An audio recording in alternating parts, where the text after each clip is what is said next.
Today's guest is someone who gave up the comforts of corporate life in the US to return to his roots and redefine real estate in India. He's the force behind some of the most talked about landmark projects in Pune, especially in the east and south regions of the city.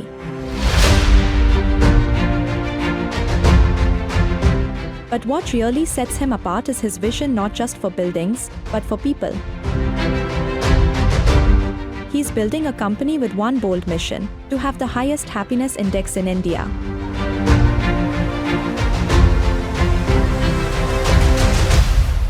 Let's welcome the Managing Director of Kanchan Developers, Mr. Nilesh Vohra, to the TalkReal Podcast. Hello Nilesh, Hi. so good to have you here. Thanks. How Thanks are for you? having me. Good. It's this is a nice setup you all have, and excited to talk to you. Thank you so much. Yeah. So my first question is very irrelevant, but this is just out of curiosity. So this is regarding the first time we met. So I remember you were late for the meeting and you had texted कि आपको late होने वाला है because you were discussing something, you were in a conversation with a neighbor. So as I received the message, I was just thinking कि, if I am late and if I had to make an excuse, I would come up with something more conventional reason. Like, maybe some emergency had come up with the traffic, because I think these reasons are socially acceptable.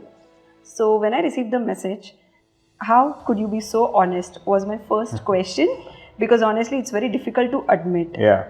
So how did you do that?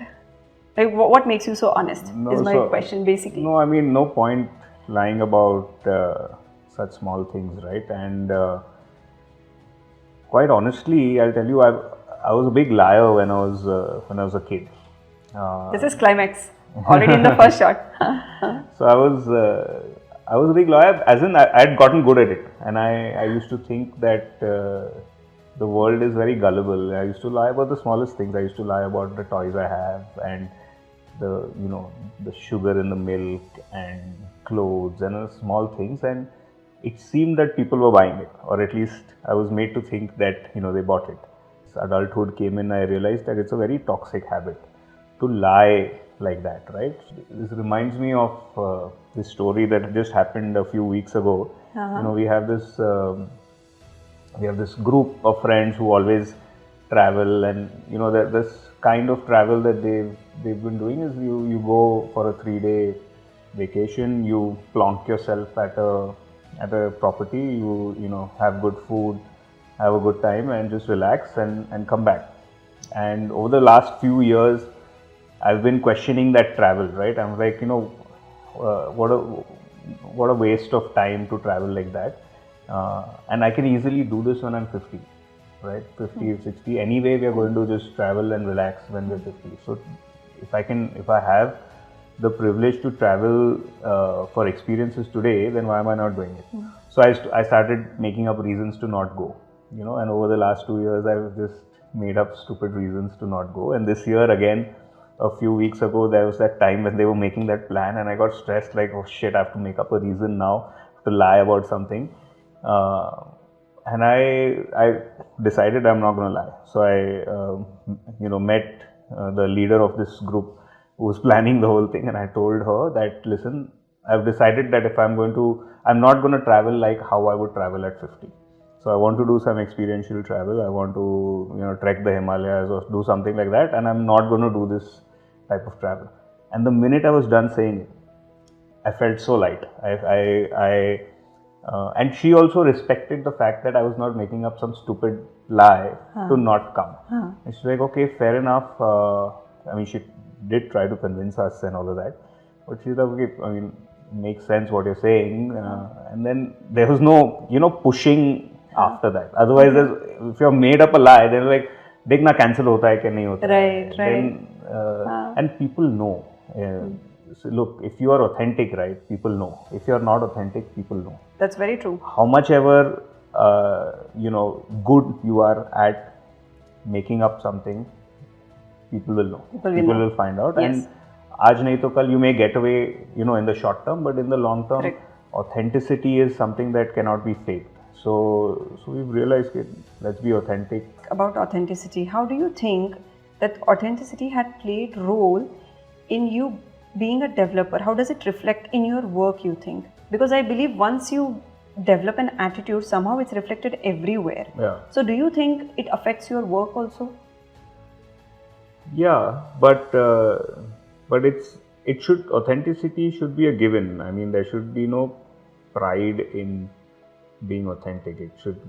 Everyone should be that way. But having said that, look, it's very important for us as developers to be authentic. I'll tell you why. When a customer buys a home, today we live in the era of selling 50-60% of the inventory at launch. So there's no excavation on the site, and you've sold 50-60% of the inventory. Now, over the 3 years, that customer is going to pay you money and you're going to build the project. So, if if you are not authentic, then that customer it's really unfair to the customer, because the customer is literally gambling his hard-earned money and life savings. Actually, it's not even savings. He's going to pay for it over the next 20 years. On your presentation at site, with the site office and the sample flat and you as a developer. So if you are not authentic, eventually the customer is going to see through it. And I believe that our customer is very intelligent, right? So it's become a part of our DNA. We are in a business where authenticity is what we sell. It's one of the most important offerings in our business. So it's something that's now become second nature to all of us. So when you entered real estate industry, did you enter with the intention of making a career in it, or you were just exploring this industry? Like, what were your aims? How did you basically land up becoming a developer? I'm a second generation developer, so look, no second generation anything has passion, right? It is our first generation founders who had the passion. Like, my father is super passionate about development. He loves to go to site. He loves to go, talk to labor and say कि वो मूलिम पट्टी बराबर से लगा. He is very passionate about real estate. When I started, I wasn't. I mean, why lie? But then what ends up happening is you learn to make it your own, right? You learn to add your touch to it, and you learn to kind of enjoy it by making it your own thing, right? So now, over the years, I've learned how to kind of add my own self, because most of these family businesses are a reflection of the entrepreneur, right? So you look at how employees behave with employees behave with customers, all of that is eventually, if you have to really boil it down, it's a reflection of what the entrepreneur or what the person on top is. So I've decided that I want to grow. I want to make a massive company with over 1,000 employees, and I want a community of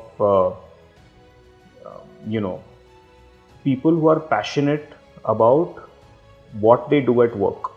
So we want a bunch of architects who are passionate about design. We want a bunch of civil engineers who are passionate about construction.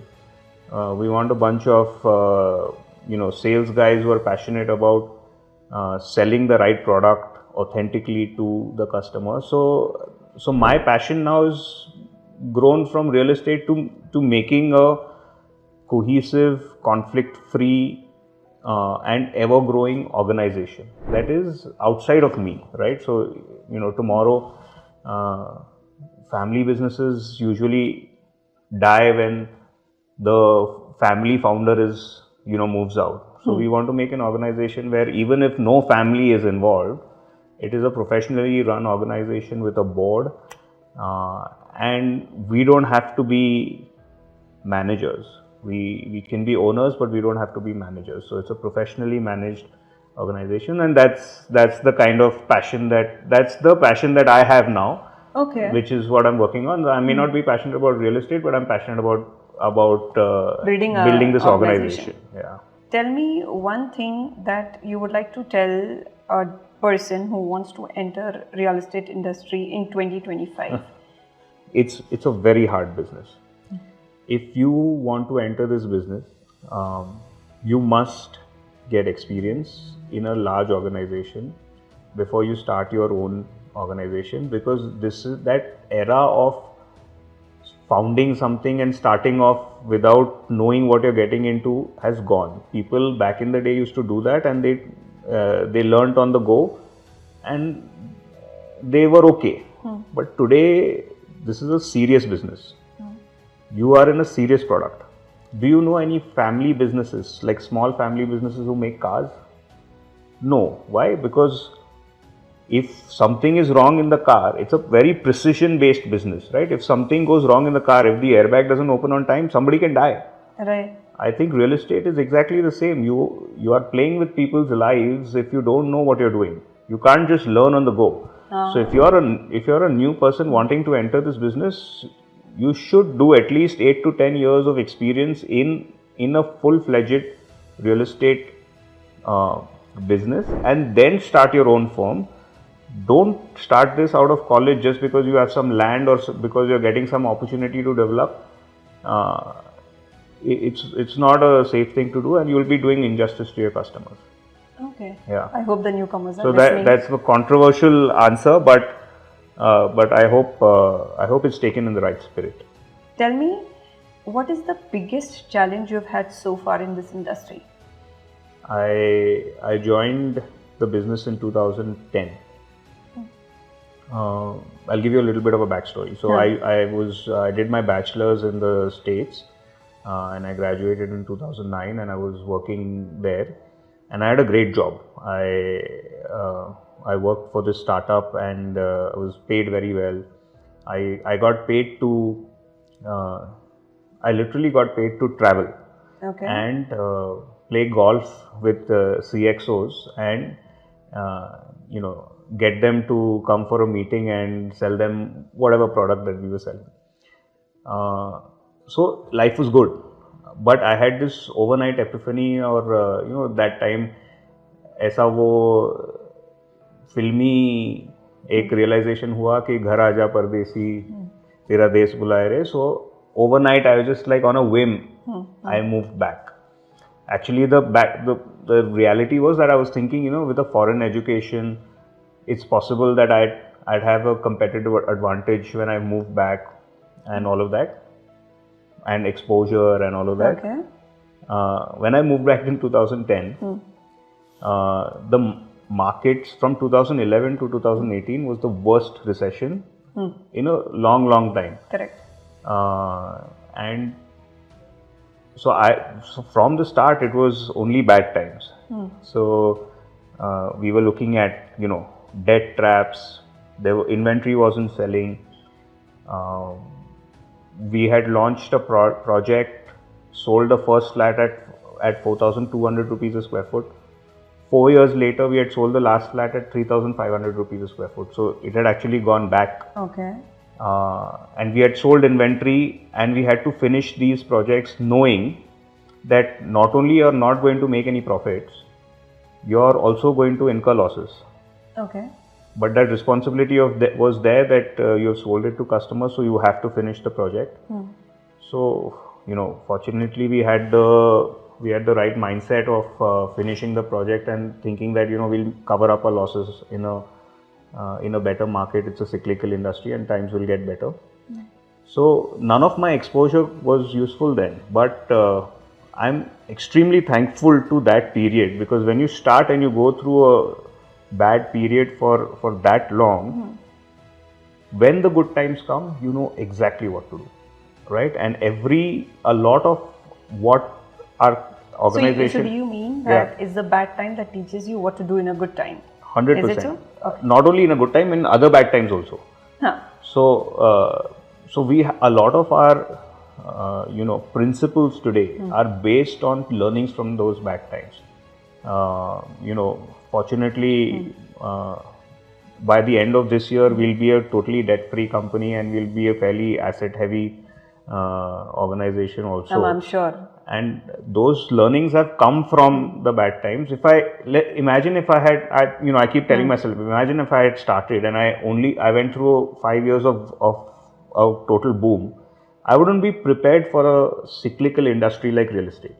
And I've seen that there were people who, like my contemporaries, who joined 5 years before me, and they went through a great 5-year period, and a lot of them have stopped construction today. Why? Because they were used to such a good period that they were like, there's no way we want to deal with this bad time. So I'm very thankful, because what adversity and necessity teaches you, no other the hardest life lessons, but makes it easy for you. Yeah, and those are now documented. So we've decided that we'll document it, because it's human to make a mistake once, but it's stupid to make it twice, right? So we document our mistakes. We look at them on a monthly, quarterly basis. We know what not to do. Okay. Yeah. On that note, how do you handle failures?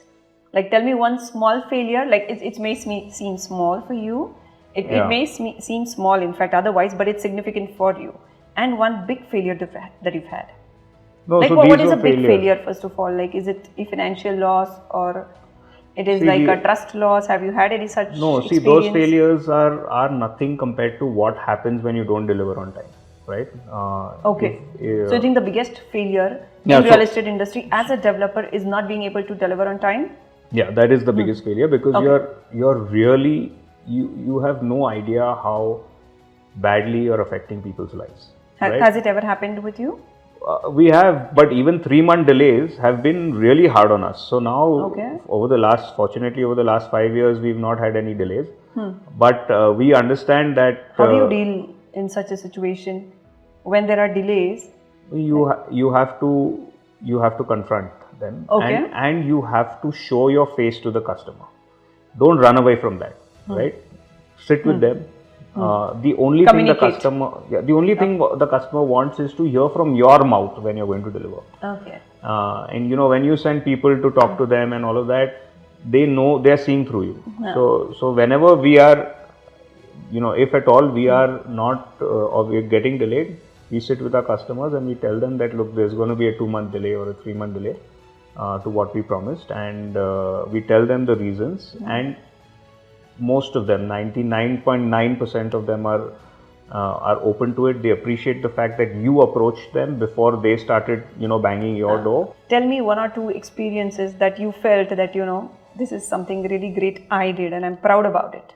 Not too much proud about myself, but proud about the organization. And one of the incident is when we were launching a project in one of these Pune micro markets, and my dad was there at site, and this 70-year-old uncle, he came and he did a Shashtang Namaskar to him. Now my dad is 60, so this guy must be 60. My dad is 67, so this guy must be at least 5-7 years older than him. Okay. And we were like, what is happening? And he had tears in his eyes, and he was telling my father that आपने मुझे 1 BHK 20 साल पहले बेचा था, and वो बेच के मैंने एक 2 BHK लिया, और आपके एक project में. So we had done a project called Lake Town where he had bought a 1 BHK, he sold that, bought a 2 BHK at this other project that we had done called Sri Parshvanagar. And then now he had come to us and he's saying, "Ke, now I have sold that 2 BHK that I bought in the second project. I have got 2 of my daughters married from that money, and I'm now buying a 3 BHK at your new project here."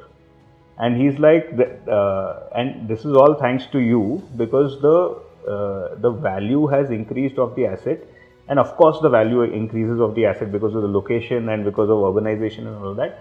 But he's saying the value of your asset has increased because of the community you've built. So he was talking about how the neighboring projects don't have the same value as this project, and that was purely because of the kind of because of the design, the kind of community we've built, the handover that happened was so smooth that they were able to, they had the right leadership. That right leadership has maintained that project so well. So he was so thankful, and that usually makes us very proud that this is the kind of impact that we have on people's lives. This is growth. Yeah. So, then it makes all your profits and losses seem like nothing. Now, when you can see that it had such a big impact on somebody's life. So, it is. Yeah. That's really a proud moment. Yeah. Tell me one habit that you've recently developed or you're working on. I recently started praying. Prayer is actually very, very simple. It's like a very amateur thing. But I actually go to, I feel that there is an energy in temples, and I actually go to a temple. So you literally go to a temple and I have a very, I'll share it. I mean, what's the big deal? My prayer, I have a 3-line prayer. Okay. So the prayer is, God, give me the serenity to accept the things that I cannot change, the courage to change the things I can, and the wisdom to know the difference. But it's a simple thing that keeps me aligned. Okay. So that's one thing one thing I'm trying to do is to not eat carbs at night. But that's incredibly hard after a stressful day. But I'll get there. Now let's talk about your experience in the real estate industry. Tell me, how does this industry look in 2025? Where are the opportunities? Where are the challenges? Just a brief. Can you get cheap rents, great talent pool, very effectively priced, and them reaching office within 15 to 20 minutes anywhere in the country? No. So Pune is, I feel that I'm very bullish about Pune as a employment market. Now, if your city is a good employment market, then naturally it's a good residential market, right? Because all these people are moving to Pune and for job opportunities. They're going to need a home to stay. So I think both feed each other. Plus we don't have problems that the other cities have. We have great nightlife. It's a safe city for women. It's a great city for people to retire also. So I think we have a lot going for the city, and that's why I'm very bullish that we are in a good space at least for the next 10 years. So do you think if you had to start today in real estate industry, Pune is the best city to work? If you had to start today, I guess you could start anywhere. If you had to start today, where would you like to start? Developer, why? I'll tell you why. Because you may say that my answer is biased, right? So I'll tell you why. Because Pune is one of the most predictable markets. I agree to that. Why do you have the top 10 developers of the country? I think 6 or 7 of the top 10 developers of the country are in Pune. Why? Because here it's hard to go wrong. So you launch a 2 and 3 BHK in Kharadi, you're going to sell out, right? Right. So unless you made a big blunder, you're not going to fail.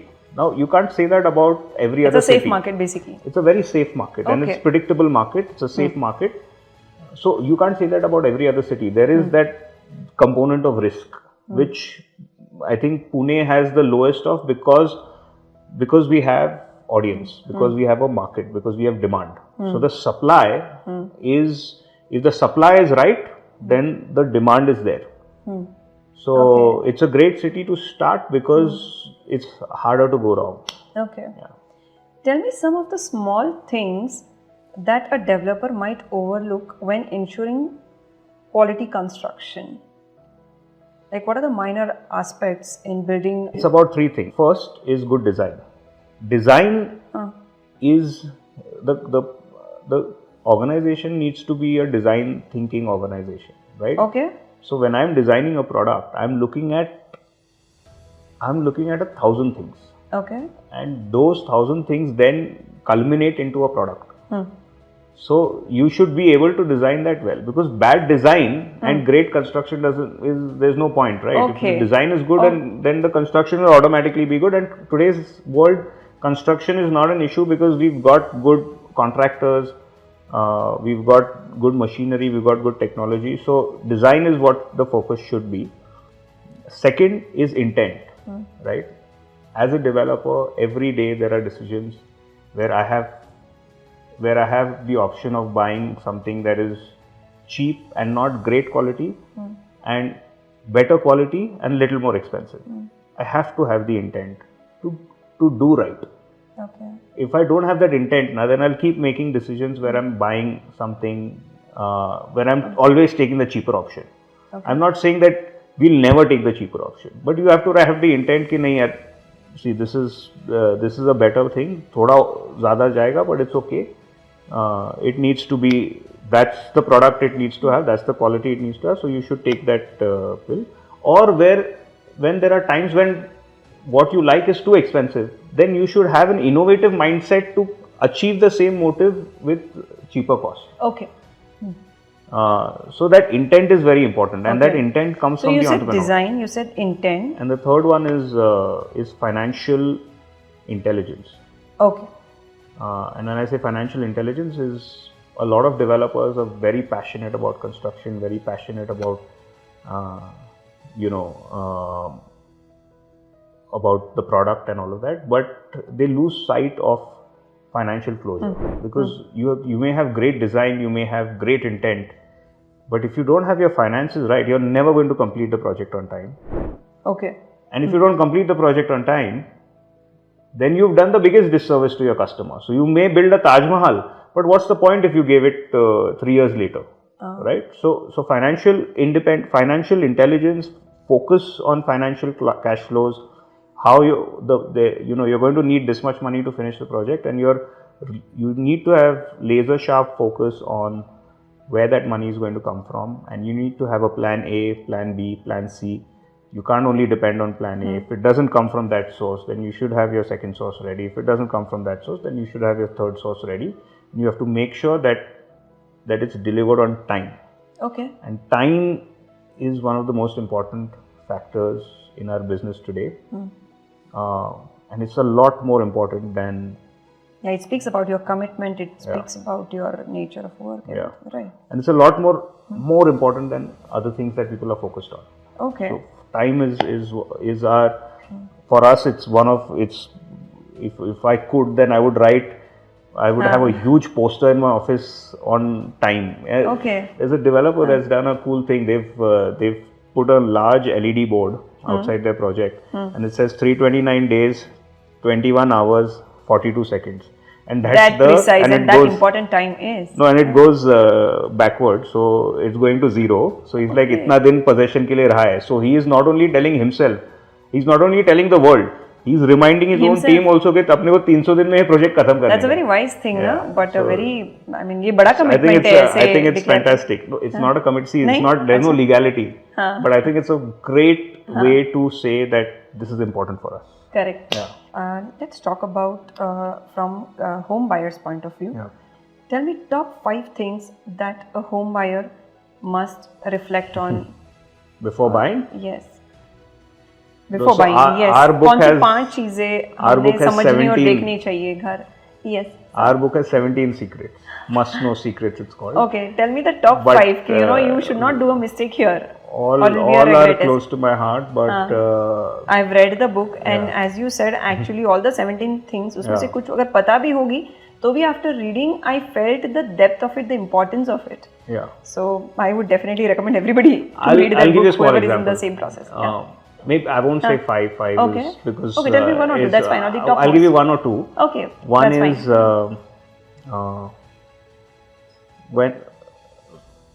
when you're buying an apartment, how many most developers will not, at the time of agreement to sale, most developers will not demarcate the parking in your agreement to sale. They will say that you'll get one covered park, and then the allotment of the parking is on a first come first serve basis at the time of possession.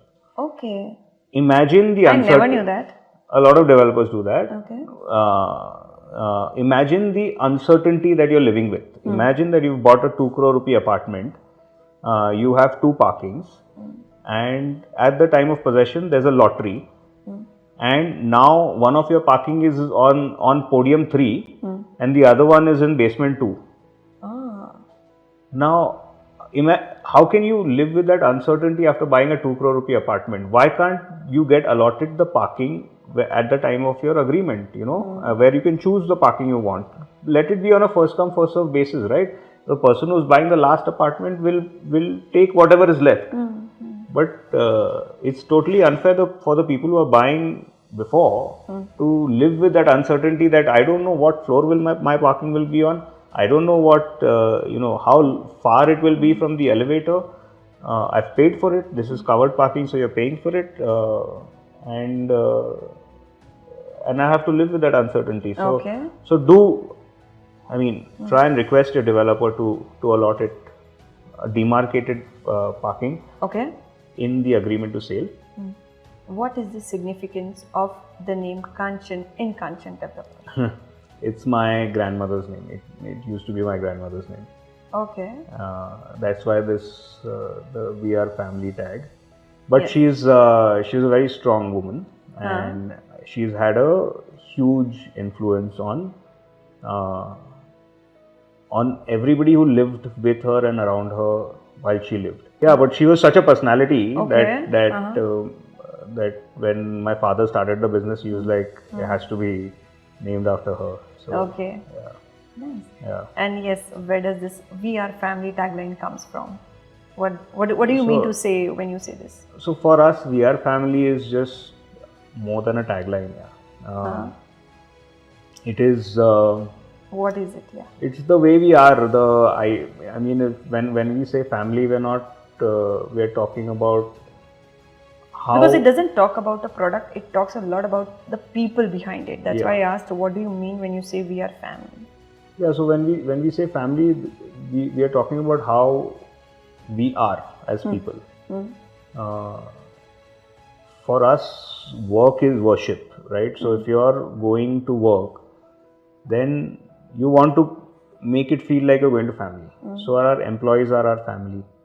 We've had contractors, vendors who worked with us for last 25, 30 years. They are like family now. Bankers, of course customers, because we realize how big a decision for them it is when they buy a home. So when we are saying we are family, we are almost saying that, listen, we wouldn't do anything that we wouldn't do in family. And like I said, one of our biggest focus is to build communities, and so that's why it's a thing that now has become our DNA. So yeah, so it's not, I can't put it in 1 or 2 lines. It's a huge emotion. Maybe this is one thing I can write a book on. Tell me about success.